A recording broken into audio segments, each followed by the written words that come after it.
ఉన్నటువంటి వాళ్ళ మతులు భ్రమించినట్టు మనం అర్థం చేసుకోవాలి. ఏం మాట్లాడుతున్నారు?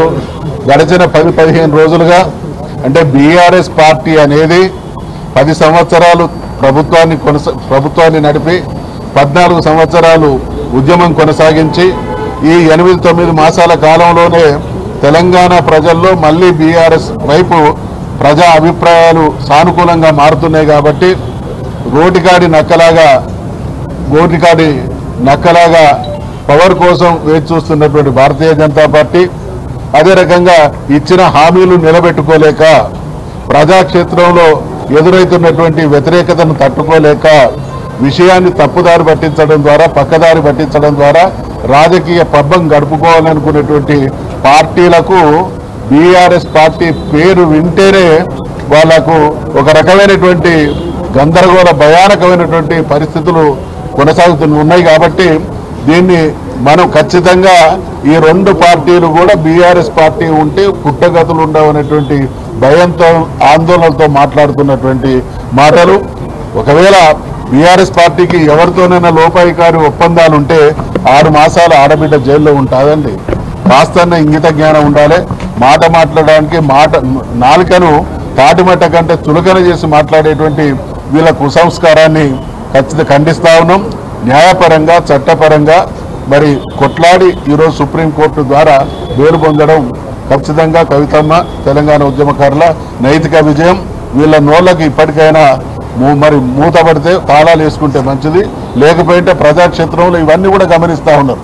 ఎన్ని రకాలైనటువంటి చిత్రహింసలు పెట్టి అంటే ఒక ఉద్యమ పార్టీ పట్ల రాజకీయ పార్టీల నాయకుల వ్యవస్థల కక్ష సాధింపు వారికి ఎటువంటి అక్కసు ఉన్నది అనడానికి నిదర్శనమే వీళ్ళు చేస్తున్నటువంటి ప్రేలాపన. సార్ మొన్న సీఎం ఢిల్లీలో మాట్లాడుతూ ఈ నెలలో బెయిల్ వస్తుంది, బెయిల్ వచ్చిన తర్వాత మెచ్యూర్ ఉంటుందని చెప్పారు. ఆయన అంటే ముఖ్యమంత్రి గారి విషయంలో మేము మాట్లాడేప్పుడు మా స్థాయిని కూడా దృష్టిలో పెట్టుకొని మాట్లాడాలి. ఒక ముఖ్యమంత్రి స్థాయి మాట్లాడే అద్దెమైకు గతంలో చాలామంది రాజకీయ పార్టీల వేదికల మీద కొందరు నాయకులను మేము చూసినాం. అదే నాయకుడు ఇక్కడ మైక్ తీసుకుంటాడు, ఒక పార్టీ తరఫున ఒకటి మాట్లాడతాడు. అదే నాయకుడు ఇంకొక పార్టీ మీటింగ్ పెడితే ఆ పార్టీ మీటింగ్లో ఇంకొక రకంగా మాట్లాడతాడు. అంటే ఒక మెచ్యూర్డ్ పాలిటీషియన్, ఒక బాధ్యతాయుతమైనటువంటి ముఖ్యమంత్రి స్థాయి మాట్లాడేటువంటి మాటలు ఈ రకంగా ఉంటే దాన్ని దేవుడు కూడా క్షమించడు. ఆయన స్థాయిని పెంచుకోవాలి, ఆయన మెచ్యూరిటీ లెవెల్ పెరగాలి, తెలంగాణకు ఆయన ద్వారా మంచి జరగాలని ఆశాభావాన్ని వ్యక్తం చేస్తున్నాం తప్ప ఆయనలాగా దిగజారిన మాటలు మాట్లాడడానికి. కేసీఆర్ కేంద్రంలో మంత్రి పదవి వస్తుంది, కేటీఆర్ కూడా సెంట్రల్ మినిస్టర్ అవుతాడు, ఇవన్నీ మేము ముందే ఊహించామని చెప్పి స్పష్టంగా చెప్పాడు ఆయన. వీళ్ళందరూ గతంలో మేము చూసేది శాసనసభ ముందు చిలక జోస్యాలు చెప్పేవాళ్ళు.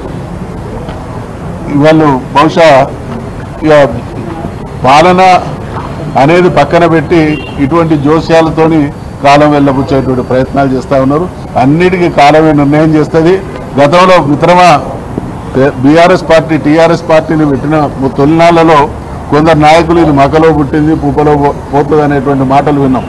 అదే ఇంకొక నాయకుడు గతంలో ముఖ్యమంత్రిగా ఉన్నటువంటి వ్యక్తి తెలంగాణ వస్తే కరెంట్ ఎక్కడి నుంచి వస్తాయి, మీ వైర్ల మీద బట్టలు ఆరేసుకోవాలని వస్తుంది. వీళ్ళందరూ ఏమైపోయిందో వీళ్ళందరి చరిత్రలు ఏమైనా మనం చూస్తూ ఉన్నాం. రేపటి రోజు మళ్ళీ ఇదే బీఆర్ఎస్ను ప్రజలు ఆదరించక ఆశీర్వదించక తప్పదు. వీళ్ళందరి రాజకీయ చరిత్రలు భూస్థాపితంగా కూడా తప్పదు. ఇప్పుడు మహేష్ గౌడ్ గారు సుప్రీంకోర్టు తప్పు పట్టేటువంటి కంటెంప్ట్ ఆఫ్ కోర్ట్ అవుతుంది. ఇలా సుప్రీంకోర్టు వాదనలు విన్న తర్వాత మేము పెట్టినటువంటి కౌంటర్ అప్డిబేట్ వేసిన తర్వాత మాలో న్యాయం ఉన్నదని చెప్పి ఇలా సుప్రీంకోర్టు న్యాయమూర్తి గారు బెయిల్ గ్రాంట్ చేసిండు. ఈ బెయిల్ గ్రాంట్ చేసినటువంటి సందర్భంలో దీన్ని తప్పుపడితే డెఫినెట్గా మహేష్ గౌడ్ గారు కంటెంప్ట్ ఆఫ్ కోర్టుకు పోవాల్సినటువంటి అవసరం ఉంటుంది. సుప్రీంకోర్టు తీర్పునే తప్పుపట్టే స్థాయికి ఇలా కాంగ్రెస్ నాయకులు వచ్చేటంటే వాళ్ళ ఫ్రస్ట్రేషన్ ఎంత ఉందో అర్థమవుతా ఉంది.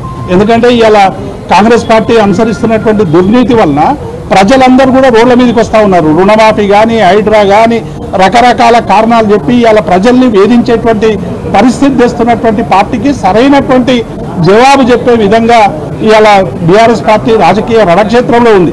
బీఆర్ఎస్ పార్టీ డెఫినెట్గా ప్రజా సమస్యల మీద కొట్లాడుతుంది కాబట్టి ఇటువంటి ఆరోపణలు చేస్తున్నటువంటి విషయాన్ని మేము